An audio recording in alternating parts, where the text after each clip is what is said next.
Smoot. How you doing, brother? Good, man. How you doing? Good, dude. Good to be with you, man.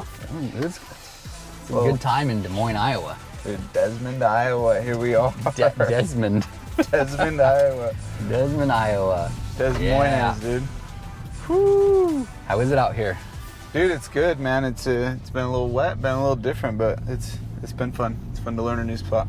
This I was out here working with you guys yesterday, and the market's a little different. Different. Yeah. Yep. You guys are learning it though. Yeah, no, we're figuring it out. It wasn't quite what I pictured, but I didn't know. But Good. no, we're figuring it out. Figuring out the people a little bit more. Good. So I get a little bit of time with Mr. Russ Smoot here. He has been in the door-to-door industry for a long time, and just made a transition to come work with Vivint, on the SmartHome side. But I'm curious, as we kind of dive into this, I got a few questions, but I'm curious why, like you were really successful in the satellite industry, and you had the opportunity to go to a ton of different places. Yeah. And which, from what I understand, you did do a lot of research, but why Vivint? Why'd you come here? It's a good question.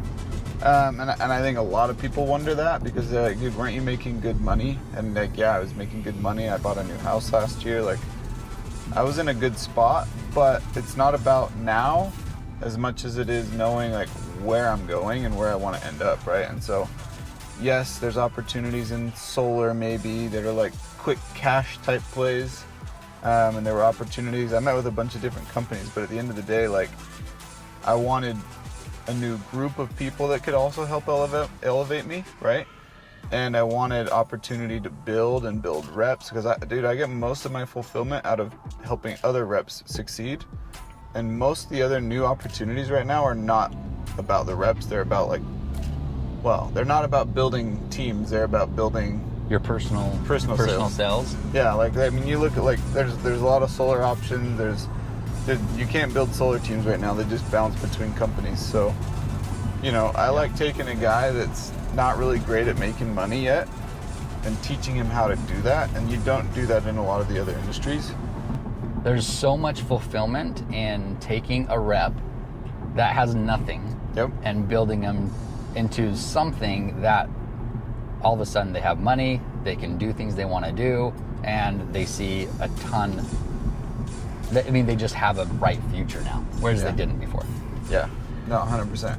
I'm sure I could have done that in other places. I could have, but, I had known Adam for a few years, and to really make a move like that, honestly, you can't trust a lot of people these days. They might tell you the world, they might promise you the world, but you got to look them in the soul and be like, are you actually for real? Yeah, we're all sales reps. Yeah. Every one of us. Yeah, 100%. And Adam too, right? Adam's been trying to recruit me for a few years, but I felt like I could look Adam deep in the soul and know that he was just genuine and authentic with me. And I do that to people. Remind me never to lie to you.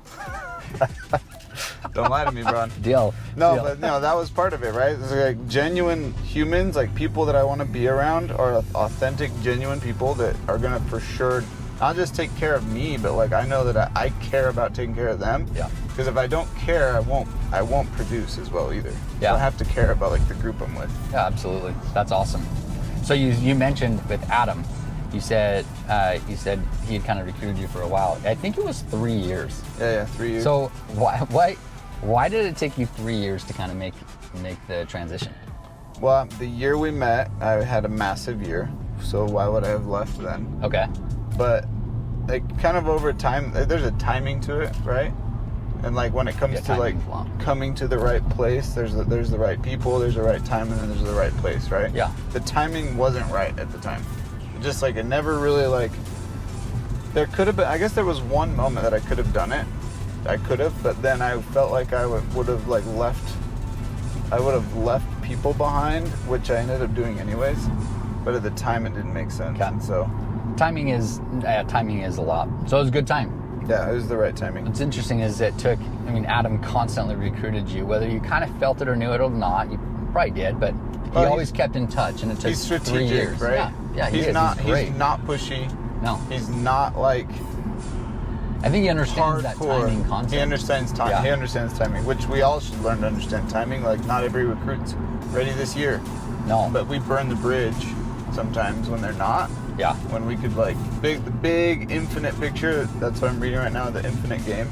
The infinite picture is more important than the short-term finite picture, right? And it's so hard to get caught up in what's right in front of us. Mm-hmm. I mean, sorry. It's so easy to get caught up Easy to with get what's caught right up. in front of us, Yeah. and very difficult to see long term. Right. We have to train our brains for that. So that's sweet. Yeah. That's a good point, too, because for me, coming to Vivint wasn't a short-term play.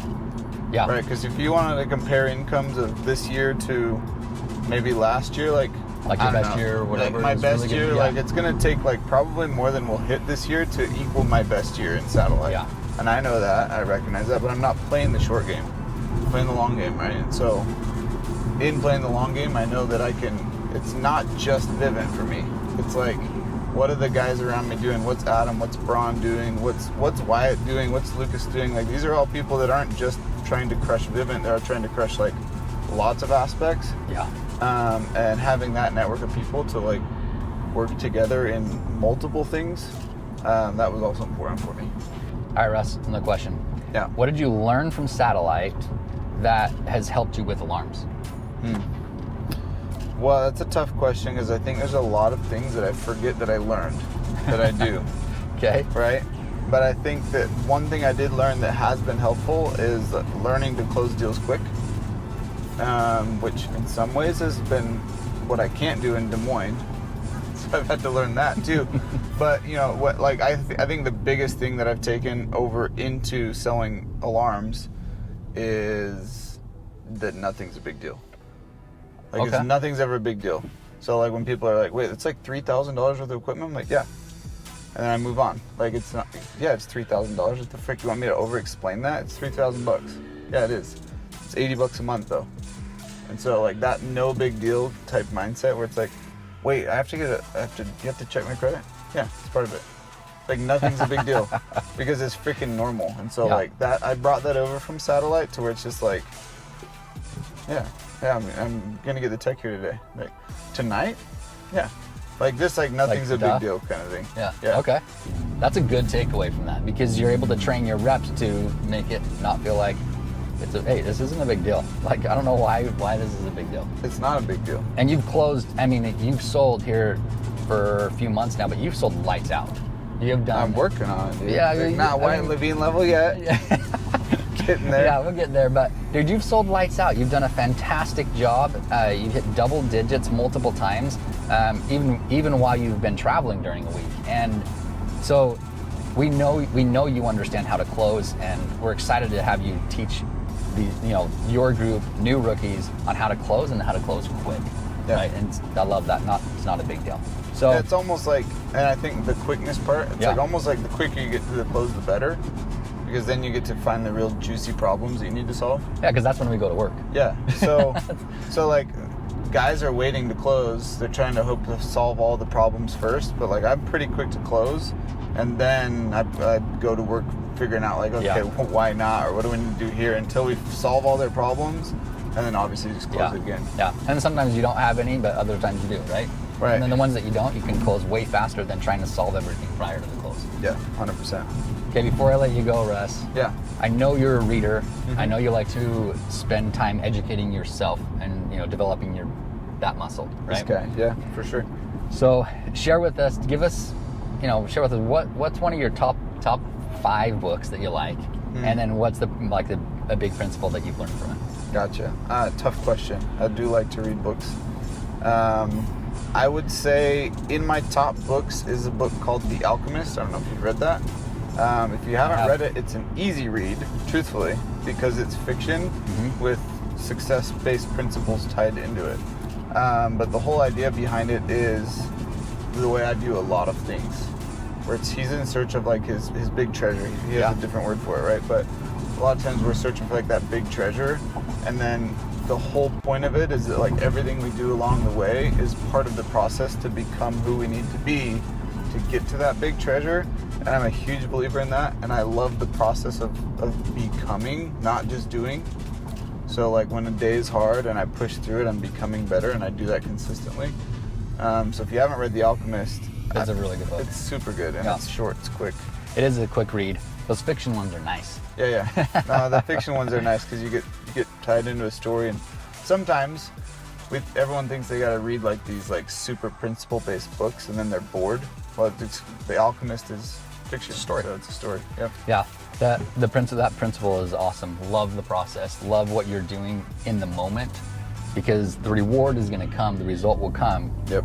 But it's that much richer if you can enjoy the process as you're going along. Absolutely. Right? Russ, thanks for spending some time with me today. Absolutely, dude. It's been good. Mm-hmm. Can't wait to come back out and see you guys' group. But the nuggets, they were good ones, man. Appreciate it. Thanks for sharing. Appreciate to drive you off at this amazing house right here. Oh, is that an ADT sign right there? Duh. Dang, what's up? Oh, wait, we're in Des Moines, dude. There's Land no- of no ADT signs. That's actually a fresh store. I'm just going to hit it real quick. They have no cameras. They probably thought about Ring doorbell camera, but didn't want to buy it. So I'm going to go talk to them real quick. Yes. Peace I out, dude. love it, dude. You'll still close it. No, yeah, for sure. Yeah. Just going to have to, get them some cameras, that kind of stuff. See you guys. Freaking love you, Rusty, man. Love you. See you, brother. Adios.